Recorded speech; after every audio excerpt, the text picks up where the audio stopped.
the lows always tend to screw up the highs whenever it comes to affected bass. So this is the answer. Make a lot of sense. Just keep them separated. Some wise men said that once. Right. You've got to keep them separated. Jeremy Offspring. I'm gonna find an intro somewhere in there. Hey everybody, welcome back to Dat Fury Radio. As you know, I'm Howie Howard. I'm joined again by a friend of the show, my personal friend Daniel, as well as Andrew and Travis from the band After Nations. Today we are listening to the second half of their excellent record, Surface Essence. If you haven't listened to the first half, you can go back to last week's show in the feed and check that out. But let's get some music going. Here's Atma.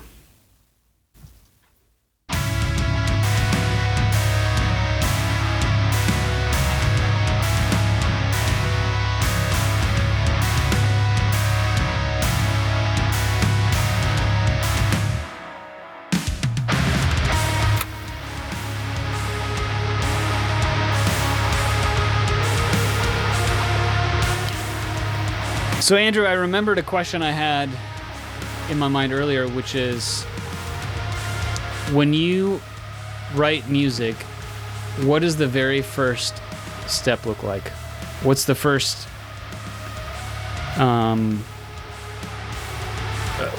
thing I guess that you put down in terms of your demo in your Pro Tools session or Yeah.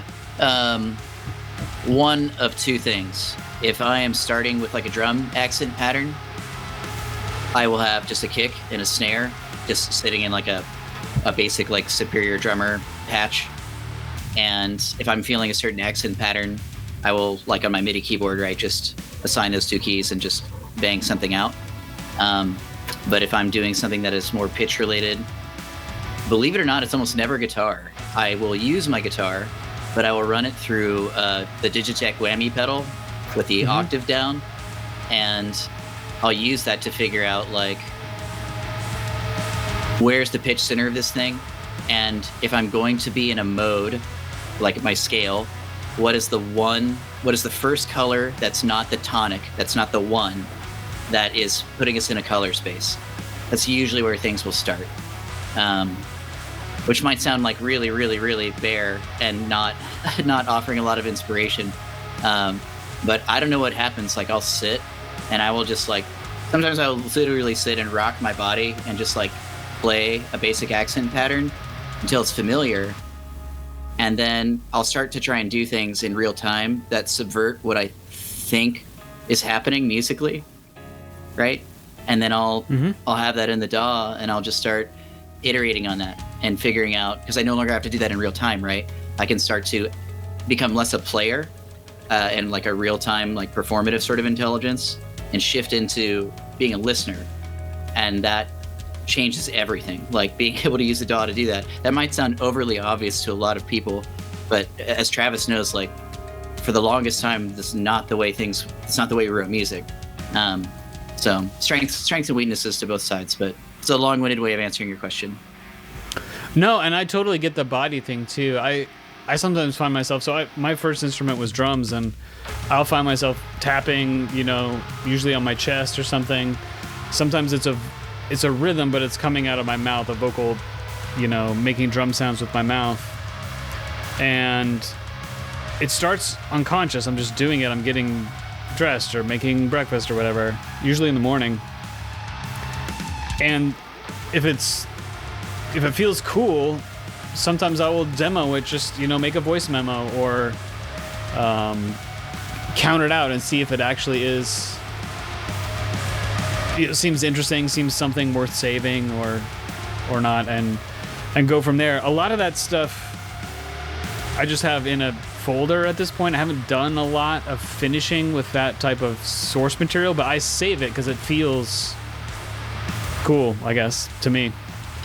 My dude, that has so much resonance with me. Yes, I have a huge little phone library of the most awkward sounding shit in the world.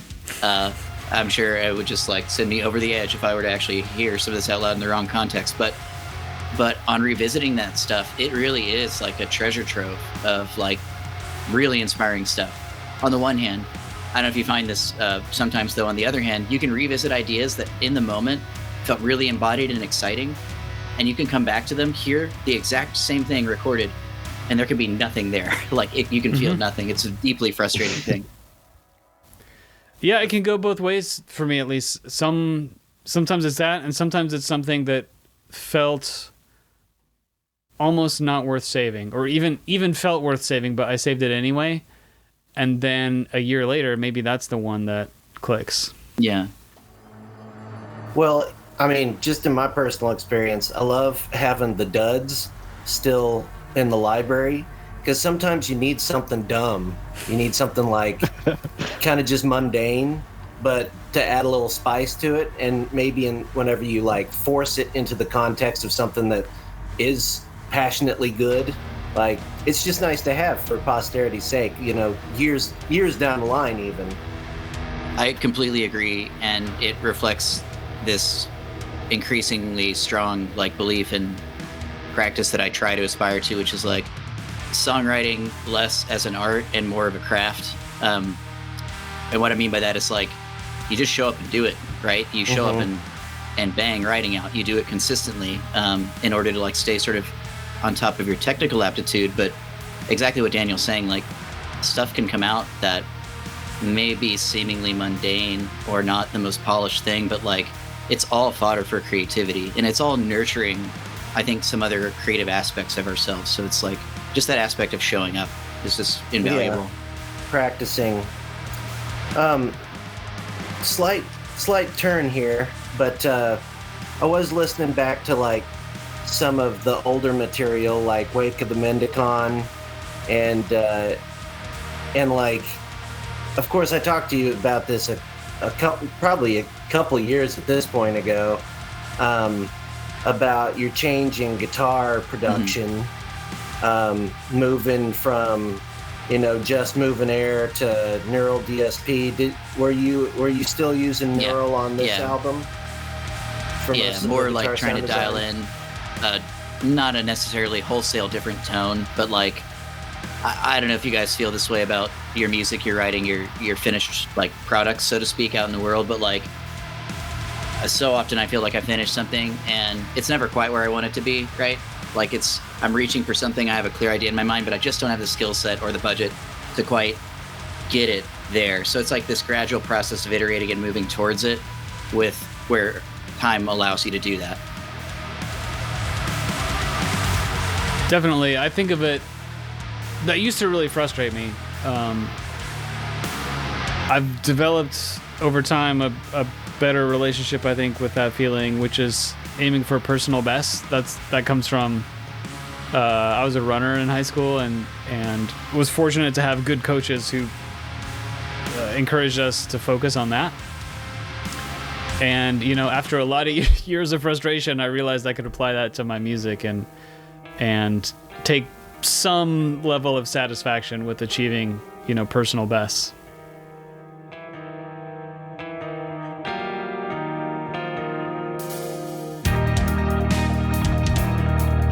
Now we're modulating between minor and major.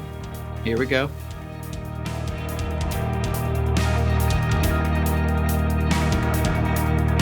Beato. Can you tell us a little bit about the Beato? Can you tell us a little bit about some of the two new members of the band? I wish I could speak endlessly about them, but regrettably, we didn't tour this year. One, because we have a new lineup. So I lack, regrettably, at least at this point, the experience to know them really intimately well. That said, Travis, Dustin, Ben, and I got to go to Nashville to film some music videos in November. Is that right? I want to say in November. Yeah. So, you know, you never know what those relationships are going to be like on the road, sustained time together, close quarters, living in the van, living inside of Roberta. But I can say from like that first preview of stuff, like I am immensely grateful that it seems like the chemistry we have as a group seems really, really, really well balanced. Like, everyone seems pretty attuned to one another. It feels like a cop-out if I say everyone's really graceful. I'm trying to think of specific examples of that. I don't know how you define what our group chemistry is like, Travis. I don't know either, but I'll say that, yeah, I'm not worried whatsoever. Ben is super solid bass player, super talented dude. He's played in other metal and prog metal adjacent bands locally for a long time, and obviously has a handle on the material really well already. And then Dustin, same thing. In his case, we played with him before he opened for us when he was doing a solo project in Boise, Idaho. That's how I met him originally. And we just sort of kept in touch over the years, and he always sort of expressed an interest in playing in the band. He wanted to do like an extra guitar spot when we came through on a tour one time. It didn't work out, but the long game of that band, worked out real well. But anyway, yeah. So we're excited to have them, and I think it's going to work out great. And yeah, looking forward to the tour this year. Hopefully, no imminent disasters take place. Is there a between now and then? Is there a set date? There's not. We're waiting literally until this Friday to hear back about something that you'll hear a lot about from us. You'll be very excited, or you'll hear nothing at all. And that's very strongly determining whether or not we route to go east or west, meaning East Coast or a West Coast route. So shortly after we figure out what's going on with that, I'll do like a really basic announcement that outlines the route. Andrew, will you be sure, so if that comes to pass, we'll be able to include that in the show notes for this episode? So if you want to send that to me, I'll be sure that's in the show notes by the time people hear this. Yeah, let me make a little note. I will absolutely do that. Hell yeah. And in the meantime, Travis, it's time for Adhuna. We talked about this in the last episode. It's a hard song to play on the drums. Sounds easy on guitar, though. Fuck off.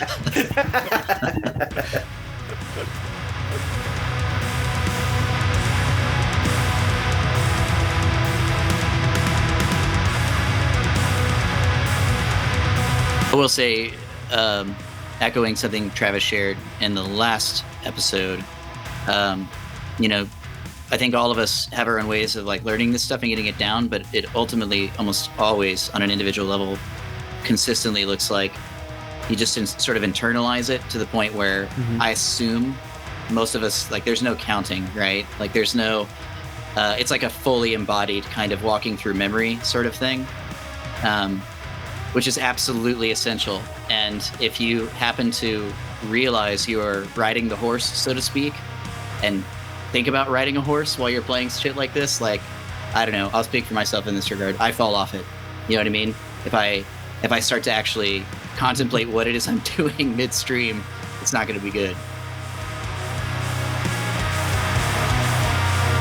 Well, didn't Travis told me years ago that I think this was when Zach was still in the band, but he told me years ago that you guys considered some of what you were doing as practical joke music, like seeing if you could purposely trip each other up with Feels that way all sometimes. these polyrhythms and stuff. Although something happens, man, where like, this is bittersweet. And Travis, I don't know if you have the same experience, like when the stuff was first getting written and I was first hearing it, it's really, really exciting because it's unexpected and it's foreign to my body and my mind, right? And then, right now we're getting ready for tour. So each of us are individually shedding and preparing when we have time to do that kind of thing. And things become increasingly sort of rote and familiar. And it's not that it kills all of the magic of that off, but anything that was, new and unfamiliar is now wholly gone. And what you're left with instead is a real practice in being super present and embodied. because if you're not in that space, you can still play the music, but at least I don't find it enjoyable.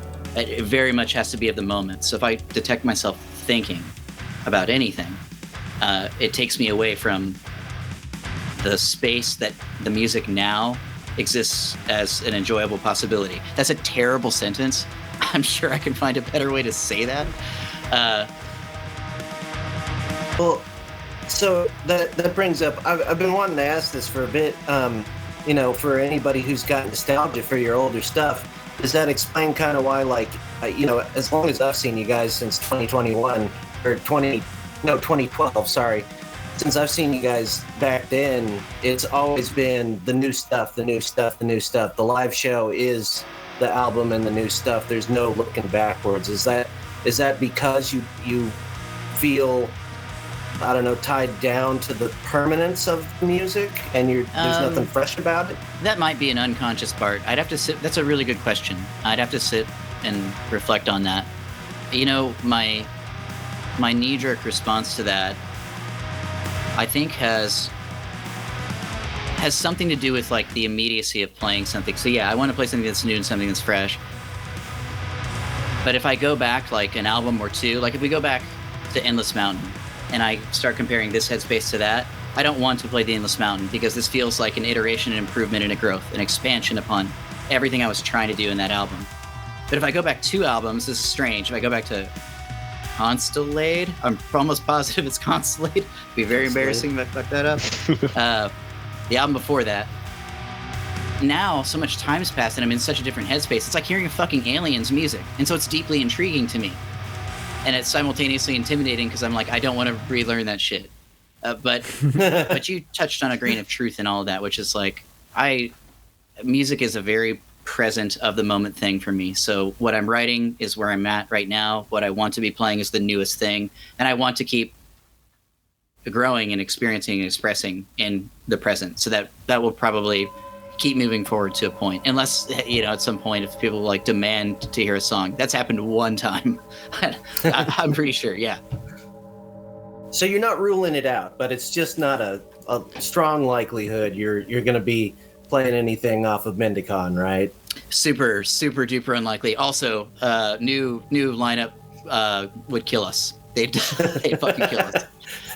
It's so much work. Honestly, like hats off to them, to all of us. Like it is a tremendous amount of work. It's like at least another part-time job, learning this music before you go out and play it. You know what I mean? So that necessarily with tours that are booked out, I don't know, 6 months in advance, like that has to be scheduled. That really you can't surprise people, and you need to meet them with materials and resources to make sure everyone understands what it is we're doing when we're working with music that's relatively complex. Yeah, I can't imagine relearning any of this stuff 3 or 4 years from now. No, man. I can't imagine learning right now. Andrew and Travis have it under their fingers at this point, But once it's gone, relearning. Deep in it.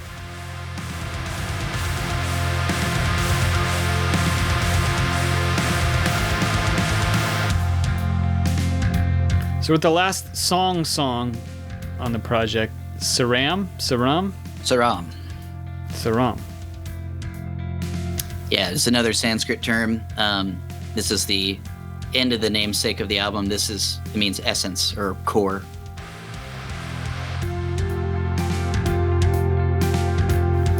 So we've been on an inward journey. We started on a journey, we end at the core. Yeah, there's a linear way to read that, and then there's a circular way to read it. And the track listing itself is set up to be circular, right? So we started with Yadi in the last episode, first song of the album, and we're ending with Saram, but the interstitial that ends this ends with the opening guitar melody of Yadi. So I don't know if y'all remember back in the day of the dinosaurs when they had fucking CDRs that instantly kick back to the beginning of a CD. If you were to do that, it seamlessly lines up on the one, and you have this kind of this never-ending album. It just won't stop. That's cool. Very rock of you. Also, yes, CDs for sale. Ask your mom and dad. if they have a CD player you can use. But are they CDRs? Oh my God, what did we order? They are in fact. I don't think they're not enhanced. There's no Flash game with one yet. music video on it. I feel like I'm showing my ass in saying something here, but it feels very real, and I'm cool with being. I guess this is a type of vulnerability. I don't know if you guys experience this stuff, but like when songwriting, but I'm always trying to write stuff that's like right beyond the edge of what I can actually play, and I'm a very middle of the road guitarist. So like, what ends up happening is like, you make this music, you can barely play it, you get proficient at it, and you have this like demonstrable growth, right? So I'm hearing this syncopated chugging stuff, and I'm like, that's cool, I can play that now. And I mean, like a year and a half ago, nope, not at all.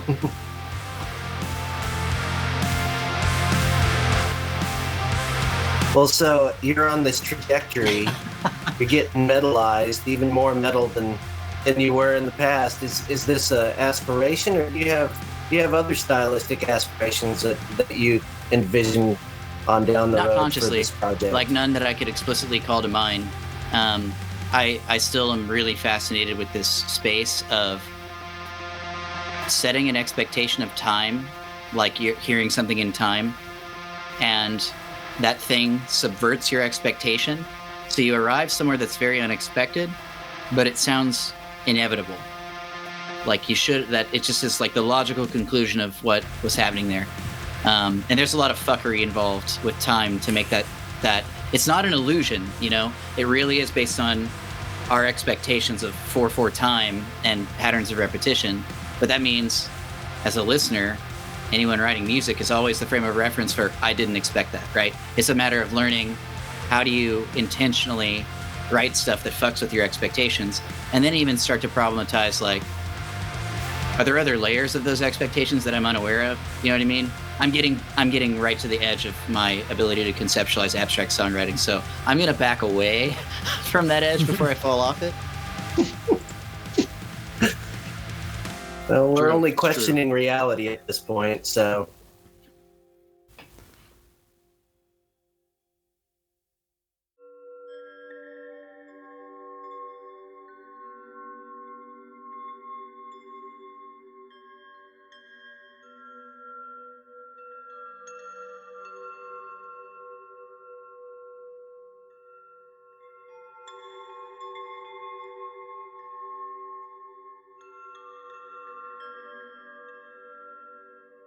What we're hearing now with this last interstitial are singing bells and chimes being struck. Again, pitch shifted just a little bit and put in a big, crazy reverberant space.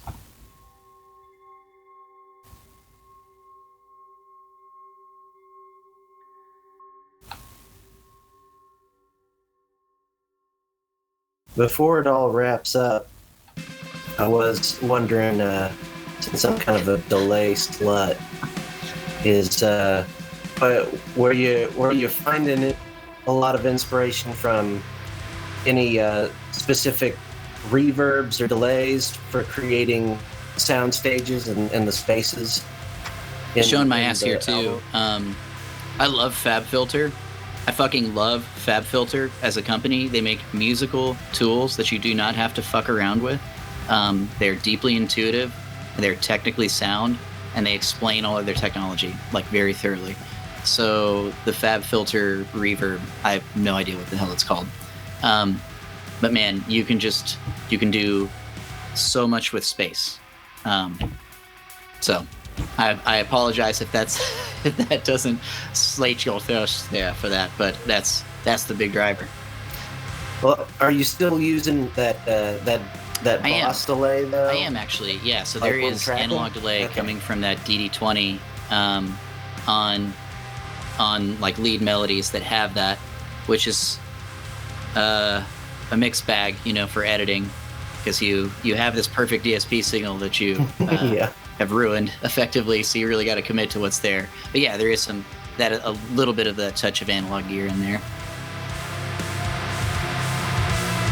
And then Ben's bass. What did he track that, or he come over to Grilling Pace Meager Rations to track it with So you? this album is actually it's Travis on drums, obviously myself on both of the guitars, and this is Matt Bozak. This is our previous bassist. Yeah, the timeline of like pre-production, record the album, promote the album, release the album, tour is like huge. It's enormously long. So yeah, this is Matt's doing on all the bass, and no, that's so granular. It's so very granular. I didn't realize it was. And Matt, I hadn't gotten down there, but Matt is credited on the Bandcamp page, of course. Yes. And it just read to the end. It makes sense once you read to the end. It's all there, as you'd expect. Well, that is Surface Essence by After Nations. You can pick it up at afternations.bandcamp.com. Link in the description. You've got vinyl, you've got CD, you've got your digital options. You can stream it free. If you don't know, you can stream free on Bandcamp. So just head over there and click play, and boom, you're listening. So, fellas, Travis, I'll start with you. Any closing thoughts on Surface Essence? Just the most exciting music that I think that this band has had, and therefore I'm more excited than I've ever been to go do a tour. I hope nothing crazy happens in the world that prevents that. Keep saying that, hopefully it actually doesn't, but we plan on touring in the summer, and hopefully that happens, and it's gonna be really fun. Those are my thoughts. Outstanding. Daniel, closing thoughts? I think it's a coup de grace. It's a pièce de résistance. It's a étouffée soufflé. You guys knocked it out of the park, and you pushed the envelope. So thank you for bestowing it upon our weary And ears. don't let me forget, Daniel, tell me afterward what music of yours you'd like me to link to in the show notes, Softcore Syndicate, sure. and whatever else you like. But Andrew, anything you want to add, or that we didn't cover, or that people should know about Surface Essence? Yeah, very much seconding Travis's sentiments. I'm really, really, really excited to share this in a live space. Over the years, we've really, really tried to make not a facsimile of an album, right? We don't want you to go to a show and be like, oh, I'm hearing a recording. We want to set an expectation that you're going to hear this sort of blueprint, and then you're going to hear the live embodied version of that. And yeah, I'm really, really eager to share that with people, see how people respond. And yeah, I also want to thank you, Howie and Daniel, for like creating this opportunity in this space for us to talk about this. We don't often get like what I'll call casual, safe spaces where we can like have a conversation that's both, yes, casual, but like there's some deep dive stuff in there. There are aspects to what all of this is that we don't often get to talk about. So this is a really cool platform, and I appreciate the opportunity. Absolutely. You're very welcome. Thank you for coming on. And I have to say, this specific type of show is something that Nate and Royce and I worked out together on the Long Play Listening Party show. Daniel knows all about that. And like we did on that show, now that you've had the experience, certainly open invitation to come back and play the Daniel role at some point. If there's an artist you want to talk to, or someone you want to highlight and listen to their music and introduce maybe some other people to their music, I'd love to have you back, and we can definitely do this again. But until then, everybody, click on over to afternations.bandcamp.com, spin the record, and if you're a new listener, an After Nations fan, maybe subscribe. You can find Dat Fury Radio on all your major podcast platforms and YouTube. Not on Spotify. Spotify does not allow music-focused shows, ironically. Had a little tip with them over that. They're not interested in independent conversations about music. Go figure. But you can find us basically. Maybe you should slip in some crappy politics in there. Maybe that's right. Some toxic politics. That's right. Ideology. I didn't sufficiently Trojan horse or at all kiss the ring, and yeah. And breaking news, I'm not gonna. Everyone understands what that means. I'm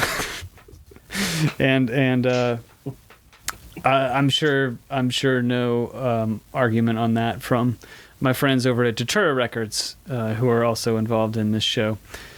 I've gone on long enough, but one last thing. Let's see, when this show comes out, if you're looking for something else to listen to, go back 2 weeks. Approach, the legendary Approach, just released a 20th anniversary edition of his first LP, Ultra Proteus, and we did a show about it. Now, he's a busy man. We didn't do the whole like live thing, but what we did do, and this is working really well, I think, for Approach, he made me a bunch of voice memos, and I cut those in with the songs. And so you can go back and listen to Approach's stories and memories and reflections on Ultra Proteus and the 20th anniversary edition he did, which is kind of a reimagining of the whole record. So if you're looking for something to listen to after you've finished the After Nations episodes, go back and check that out. And we will be back. I will be back next week. I can't remember what is on next week's schedule, but I'll be back next week with more talking about and listening to music on Dat Fury Radio. We'll see everybody later.